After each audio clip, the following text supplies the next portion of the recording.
बिस्मिल्लाहिर्रहमानिर्रहीम नहमदुहु व नुसल्ली अला रसूलिहिल करीम अम्मा बाद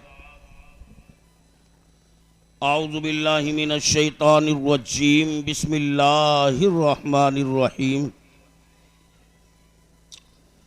क़द अफ़लह मन तज़क्का व ज़करा अस्म रब्बिही फ़सल्ला वअन अबी हुरैरा रज़ियल्लाहु तआला अन्हु समिअतु रसूलल्लाहि सल्लल्लाहु अलैहि वसल्लम यक़ूलु इन्ना अव्वल मा युहासबु बिहिल अब्दु यौमल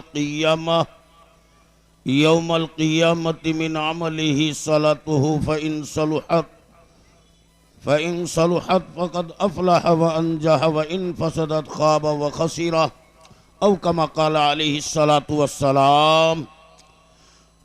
उसी की महफिल संवारता हूँ, उसी की महफिल संवारता हूँ, चराग मेरा है रात उसकी, उसी के मतलब की कह रहा हूँ, ज़बान मेरी है बात उसकी।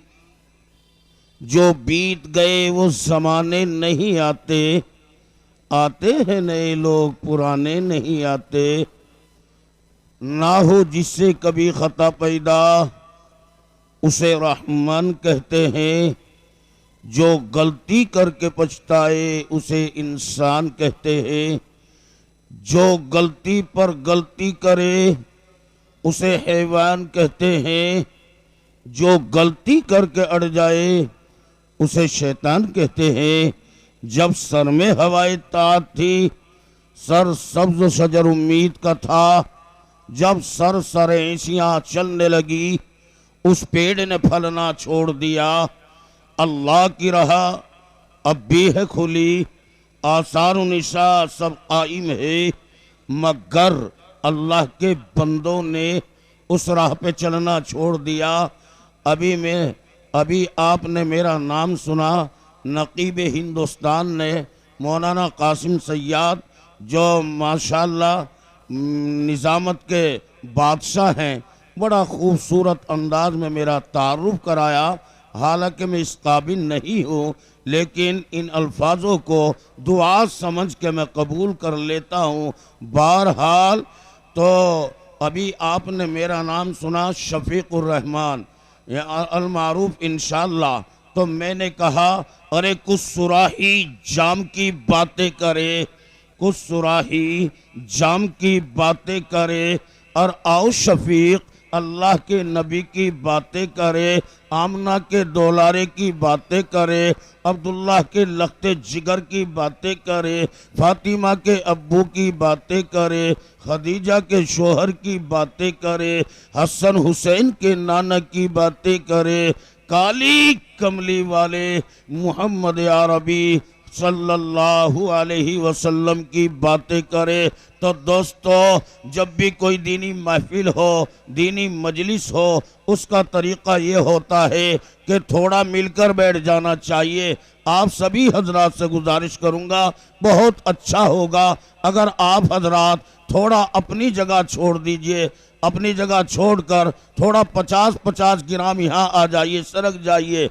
हालांकि मैं बहुत थका हुआ आदमी हूँ, ये यकीन जानिए, ये छठा जलसा कवर कर रहा हूँ। 1 फरवरी से लेकर और पूरा महीना ये बुक है, एक एक दिन में 3-3 4-4 जलसे। लेकिन अब इस वक्त में मैं छठा जलसा मेरठ से करके आ रहा हूँ, और बड़ी रफ्तार से गाड़ी चलवाई। जब आपके यहाँ तक मैं पहुँचा, इस वक्त गला भी मेरा जवाब दे रहा है। आप भी आ जाइए माशाअल्लाह। मुझे ऐसा महसूस हो रहा है जिस तरह से ये खड़े हुए हैं, क्या ये मार के भागेंगे, क्या बिरादरी से बाहर खड़े हुए हैं, इसलिए आ जाइए आप माशाअल्लाह। याद रखिए, ये मेरे आका जनाबे रसूलुल्लाह सल्लल्लाहु अलैहि वसल्लम की सुन्नत है दोस्तों, और ये बिखर के बैठना ये खिलाफे सुन्नत है दोस्तों। आज जो हमको काटा जा रहा है, आज जो हमको पीसा जा रहा है, आखिर इसकी वजह क्या है? इसकी एक वजह ये भी है कि हम आकाए नामदार ताजदार मदीना जनाब मुहम्मदुर रसूलुल्लाह सल्लल्लाहु अलैहि वसल्लम की सुन्नतों से बहुत दूर है। हमने सुन्नतों का जनाजा निकाल कर रखा है, हमने सुन्नतों का दिवाला निकाल कर रखा है। ये महफिल बड़ी कीमती महफिल है, ये नूरानी मजलिस है। बहरहाल मल्लम यशकुरिन्नास वलम यशकुरिल्लाह, जो इंसानों का शुक्रिया अदा नहीं कर सकता वो अपने रब का भी शुक्रिया अदा नहीं कर सकता। आका ने इरशाद फरमाया, मल्लम यशकुरिन्नास वलम यशकुरिल्लाह, जो इंसानों का शुक्रिया अदा नहीं कर सकता वो इंसानों का, वो अपने रब का भी शुक्रिया अदा नहीं कर सकता। इसलिए मैं आप तमाम सभी हजरात का शुक्रिया अदा करता हूँ, और ख़ास तौर पर और इसी तरीके से नाज़िम बेमिसाल नकीब हिंदुस्तान हज़रत मौलाना कासिम सैयाद साहब मज़ाहिरी व बानी व मोहतमीम मदरसा दारुल उलूम और जनरल सेक्रेटरी हल्का लोनी ज़िला गाज़ियाबाद, जो आपके बराबर माशाअल्लाह हर एक आलिम का बड़े खूबसूरत अंदाज में तारुफ करा रहे हैं। मैं इनका भी शुक्रगुजार हूँ, और ख़ास तौर पर हज़रत मोहतमीम साहब का भी मैं शुक्रगुजार हूँ कि आपने मुझ बदनसीब को, मुझ सियाहकार को, मुझ गुनहगार को इस नूरानी महफिल में बुलाया और मुझे इस अजीम स्टेज पर बिठाया, इस अजीम स्टेज पर जगह दी, जिस स्टेज के ऊपर इल्म इरफान के आफ्ताब महताब आरिफ बिल्ला नमूने असलाब यहाँ तशरीफ़ रखते हैं। बहरहाल ये मेरे आका की मजलिस है, नूरानी मजलिस है। जो इस मजलिस में शरीक हो गया, जन्नत उसके ऊपर वाजिब हो चुकी है और जहन्नम उसके ऊपर हराम हो चुका है। बहरहाल और थोड़ा सरक जाइए, ये कुछ ऐसा महसूस हो रहा है, इलेक्शन का ज़माना था, हम भी अपनी गाड़ी से दौड़ रहे थे, वहाँ जलसा हो रहा था भाजपाइयों का। जब मैं वहाँ पहुँचा एक बहुत बड़ा जमघटा मैंने देखा। मैंने कहा इलाही ये क्या माजरा है, ये कैसा जमघटा है। मैं आगे बढ़ता हूँ, करीब से देखता हूँ तो एक चुनावी निशान मुझे उनके बैनर पे नज़र आता है। उस बैनर के ऊपर वो कमल का फूल का निशान था। मैं समझ गया ये भाजपाइयों का जलसा है। यहाँ दूर तक माइक लगे हुए थे, सामियाने टंगे हुए थे, डाइस सजा हुआ था। मैं समझ गया ये भाजपा वालों का जलसा हो रहा है। थोड़ा आगे बढ़ा, आगे बढ़ के मैं क्या देखता हूँ, वहाँ भी एक इसी तरह का जलसा हो रहा था। दूर तक माइक डाइस सजा, दूर तक माइक था और डाइस सजा हुआ था और कुमकुमे लगे हुए थे, नाश्ता चल रहा था। बहरहाल वो भी अपने मेहनत कर रहे थे, वो भी ये कह रहे थे हमें सपोर्ट कीजिए। अगर आप हजरात ने हमको सपोर्ट किया हम कर्जा माफ़ कर देंगे। बहरहाल ये नेता लोग अपनी अपनी मेहनत कर रहे थे। थोड़ा आगे चला, आगे चल के मैंने एक इसी तरह का और जलसा देखा। वहाँ भी मैंने जब बैनर पे, जब मैंने उनके झंडे पर नज़र डाली, जो साइकिल सड़क पे दौड़ती है, दो छटाक कपड़े पे उसे लटका रखा है, मैं समझ गया ये बसपा वालों का, ये सपा वालों का जलसा हो रहा है। थोड़ा और आगे बढ़ा, वहाँ भी मैंने नीले झंडे देखे और उस पर भी एक चुनावी निशान देखा। मैंने जब देखा जो 70 टन का हाथी दो छटाक कपड़े पर लटका हुआ है, मैं समझ गया ये मायावती के पार्टी के आदमी है। कहने का मकसद ये है जो जिस पार्टी में चला गया वो उसी पार्टी वाला कहलाता है, जो जिस महफिल में चला गया वो उसी महफिल का कहलाता है। मैं आपसे मालूम करना चाहता हूँ, ईमानदारी से बताओ तुम कौन सी पार्टी के आदमी बैठे हुए यहाँ पे है? किसकी मोहब्बत में बैठे हुए हो? किसकी बातें हो रही हैं? हम अल्लाह और उसके रसूल की मोहब्बत में बैठे हुए हैं, इसलिए आज हम अल्लाह वाले भी हैं और आज हम रसूलुल्लाह बोलो रसूलुल्लाह वाले भी हैं। तो इन मदरसों वालों ने हमारे ऊपर एहसान कर दिया। कोई पता नहीं कहाँ कहाँ के मेहमान इस स्टेज पर ला के जमा कर दिए और आपके बीच में पता नहीं कहाँ कहाँ का मेहमान आया हुआ है। तो आज जो जहां का होगा वो होगा, लेकिन इन मदरसे वालों ने हमारे ऊपर ये एहसान किया, अल्लाह वालों की मजलिस में बिठाया। इसलिए आज हम अल्लाह वाले भी हैं, रसूलुल्लाह वाले भी हैं। बहरहाल मुझे ज़्यादा लंबी चौड़ी तकरीर नहीं करनी, बहुत मुख्तसर बातें, मैं 3 बातें बता दूं, उसके बाद अपनी बातें ख़त्म करूंगा। जैसे मैंने आपसे कहा कि मेरे करीब को हो जाए, ठीक इसी तरीके से मेरे आका जनाब रसूलुल्लाह सल्लल्लाहु अलैहि वसल्लम ने इरशाद फरमाया, ऐ मेरे साहबा मिंबर के करीब को हो जाइए। जब साहबा ने आका का ये ऐलान सुना तो तमाम साहबा मिंबर के करीब को हो गए। जब मिंबर के करीब हुए, मेरे आका ने जब मिंबर की पहली सीढ़ी पर कदम रखा, हजरत जिब्राइल अलैहिस्सलातु वस्सलाम ने 3 बद्दुआएं दी। पहली बद्दुआ क्या थी कि बर्बाद हो जियो वो शख्स, बर्बाद हो जियो वो शख्स जिसके सामने रमजानुल मुबारक का महीना आए और वो फिर अपनी मगफिरत न कराए। अल्लाह के नबी ने कहा आमीन। और जब दूसरी सीढ़ी पर कदम रखा तो हजरत जिब्राइल ने दूसरी बद्दुआ दी, बर्बाद हो जियो वो शख्स जिसके सामने आपका नामे नामी इसमें गिरामी आए और वो आप पर दरूद न भेजे। अल्लाह के नबी ने कहा आमीन। तीसरी बद्दुआ, बर्बाद हो जियो वो शख्स जिसके सामने उसके माँ बाप या उन दोनों में से एक को बुढ़ापे के आलम में पाए और उनकी खिदमत करके अपने आप को जन्नत का मुस्तहिक न बनाए। अल्लाह के नबी ने कहा आमीन। बस ये 3 बद्दुआ, थोड़ी थोड़ी वजाहत, उसके बाद अपनी बातें ख़त्म, क्योंकि गला मेरा जवाब दे रहा है। पहली बद्दुआ क्या थी? बर्बाद हो जियो वो शख्स, बर्बाद हो जियो वो शख्स जिसके सामने रमजानुल मुबारक का महीना आए और फिर अपनी मगफिरत न कराए। अल्लाह के नबी ने कहा आमीन। क्या मतलब? रमजान बरकतों वाला महीना है, अल्लाह की रहमतें बरकतें मूसलाधार बारिश की तरह नाजिल होती हैं। ये शाबान चल रहा है और शाबान इस्तकबाल करता है आने वाले रमजानुल मुबारक के महीने का। तो ये बरकतों वाला महीना आ रहा है।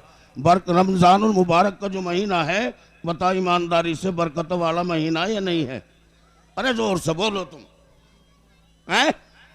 बरकतों वाला है ना। अब मैंने एक जगह कहा भैया बरकत किसे कहें, तो उसने तो मुझे ये जवाब दिया अभी जलसे में मेरठ के अंदर, हजरत जी हाँ मैं जानता हूँ बरकत का मतलब। मका बताइए किसे कहते हैं, बरकत का मतलब बताइए। हजरत जी हमारे पड़ोस में था बरकत, वो तो लेकिन अल्लाह को प्यारा हो गया, मैं जानता हूँ बरकत को। मैंने कहा बेवकूफ, बरकत रमजान के महीने का नाम भी बरकत है, तो इसलिए बरकतों वाला महीना। अब इसमें कैसी कैसी बरकतें आएंगी, न जाने कितने किस्म के फल मिलेंगे। अब मैं आपको थोड़ी बरकत दिखाता चलूं। जब रमजान का महीना आता है, जब इफ्तार का वक्त करीब आता है, इफ्तार के वक्त जब दस्तरखान सजा जाता है, तरह तरह के फल भी होते हैं, तरह तरह की पकौड़ियाँ भी होती हैं, तरह तरह के पानी भी होते हैं। रूहे अफ़ज़ा का पानी भी होता है, लिमका बोतल का पानी, बरास के अरक का पानी, रूहे अफ़ज़ा का पानी, ठंडा पानी, मीठा पानी, सादा पानी, तरह तरह के पानी, तरह तरह की सब्जियां, तरह तरह के फल। ईमानदारी से बताओ, ये रमज़ान की बरकत नहीं है तो और क्या है? नहीं रमज़ान की बरकत है। जितना फल हम रमज़ानुल मुबारक के महीने के अंदर खाते हैं, किसी दूसरे महीने में नहीं खा सकता आदमी। आप ये कहेंगे मौलाना शफीक क्या कह रहे हो, हम तो रोजाना फल खाते हैं। हाँ खाते होंगे, खाते होंगे, इससे इनकार नहीं है। घर में ले आए, 1 दर्जन केले लेके आ गया घर पे। दर्जन में कितने केले होते हैं बताओ? 12, और बच्चे घर में 18। अब बता ईमानदार से, किसी को मिला और किसी को ना मिला, किसी को एक, किसी के हिस्से में आधा आया, तो ऐसा फल खाते हैं। लेकिन ये रमजान उल मुबारक का जो महीना है, ये बड़ा बरकतों वाला महीना है। बहरहाल ये बरकतों वाला, रहमतों वाला महीना है। तो मैं ये कह रहा था, बहुत सारे ऐसे मुसलमान मिलेंगे, न दिन का रोज़ा, न रात की तरावी, न नमाज, न कुरान, आम महीनों की तरह इस महीने को भी गुजार देते हैं।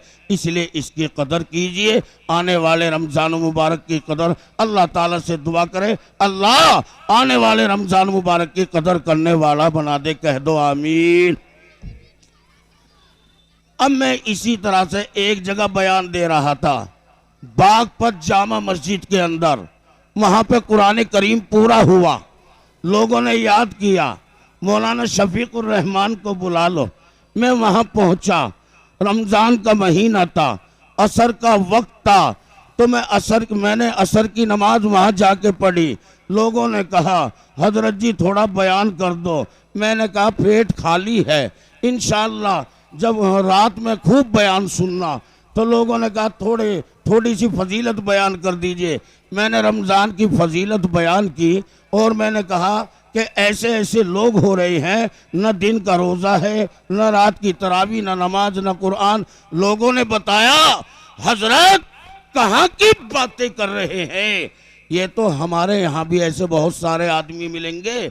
और बल्कि हमारे यहाँ तो ऐसे भी आदमी हैं हजरत जी, जो बच्चे इफ्तार का सामान लाते हैं उनकी प्लेटें भी साफ कर जाते हैं।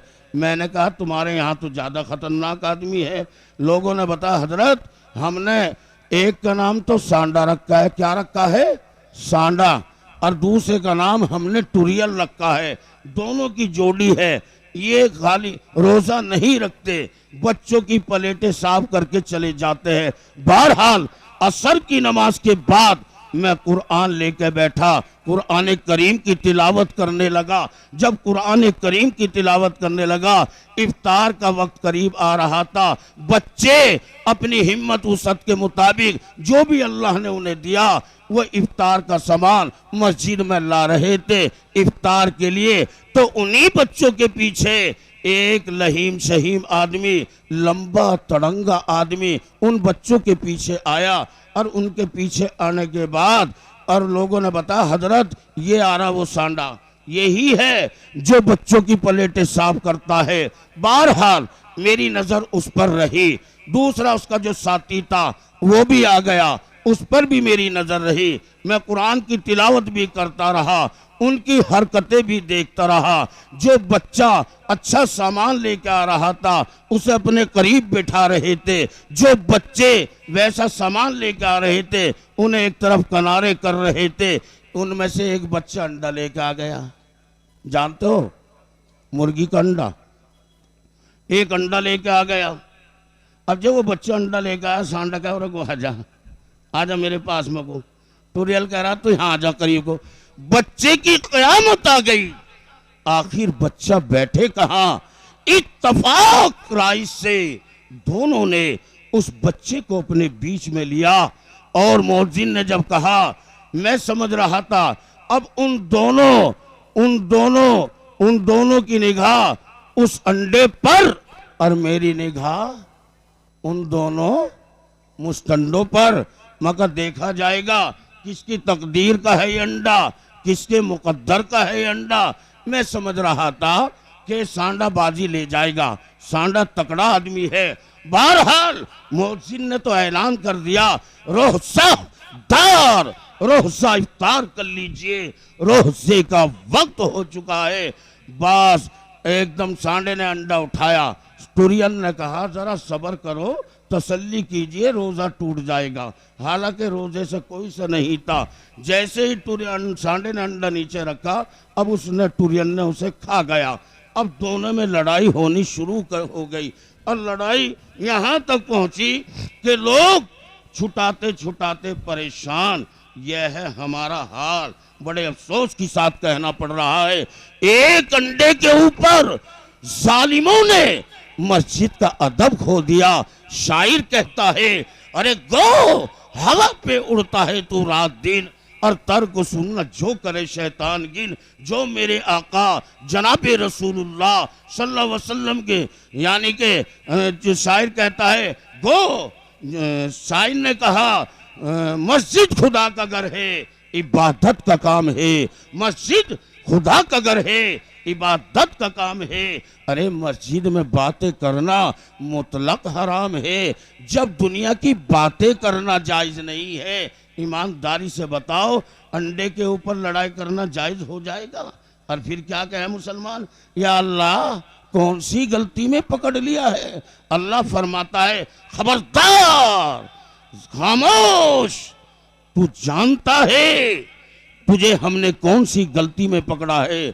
अगर मुसलमान सुबह से शाम तक अपने गिरेवान में झांके, रात को जब लेटे पूरे दिन का हिसाब लगाए, मैंने कितने अच्छे काम किए, कितने बुरे काम किए, सारा चिट्ठा खुल के सामने आ जाएगा। जानता है। इसलिए मेरे प्यारों, रमज़ान की कदर करनी चाहिए। करनी चाहिए नहीं करनी चाहिए। दूसरी बद्दुआ जल्दी से समाप्त फरमाइए। दूसरी बद्दुआ, बर्बाद हो जो वो शख्स जिसके सामने आपका नामे नामी इसमें गिरामी आए और वह आप पर दरूद न भेजे। अल्लाह के नबी ने कहा आमीन। अल्लाह के नबी ने कहा आमीन। इसलिए मेरे प्यारों, जब भी हमारे सामने आका का नाम आए, अल्लाह के नबी का नाम आए, तो हमें सबसे पहले चाहिए आप पर दरूद भेजे। दरूद तो बहुत सारे हैं, लेकिन सबसे छोटा दरूद क्या है? सल्लल्लाहु कहिए। आप भी कह लीजिए, सल्लल्लाहु अलैहि वसल्लम। ये सबसे छोटा दरूद है, क्योंकि अल्लाह के नबी के इस उम्मत पर बहुत सारे एहसान है। मोहम्मद के सदक़े में ये सारी उम्मत बनी है। 18,000 मखलूक़ात मेरे आका के सदक़े में बनी है। ये ज़मीन आपका सदका, आसमान आपका सदका, ये आसमान पर चमकते हुए सितारे ये आपका सदका, आसमान से गर्मी का आना ये आपका सदका है। मोहम्मद न होते तो कुछ भी ना होता। अरे ज़मीन भी ना होती, आसमां भी न आसमान होता।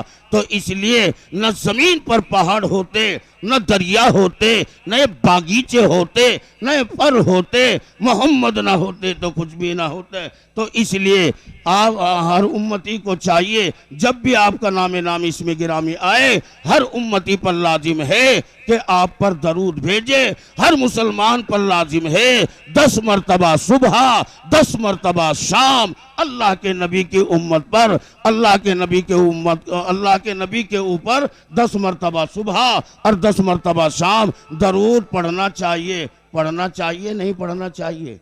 अरे जोर से बोलो, पढ़ना चाहिए। हैं? आखिरी बद्दुआ और समाप्त कर लो। आखिरी बद्दुआ। जी मैं जानता हूं।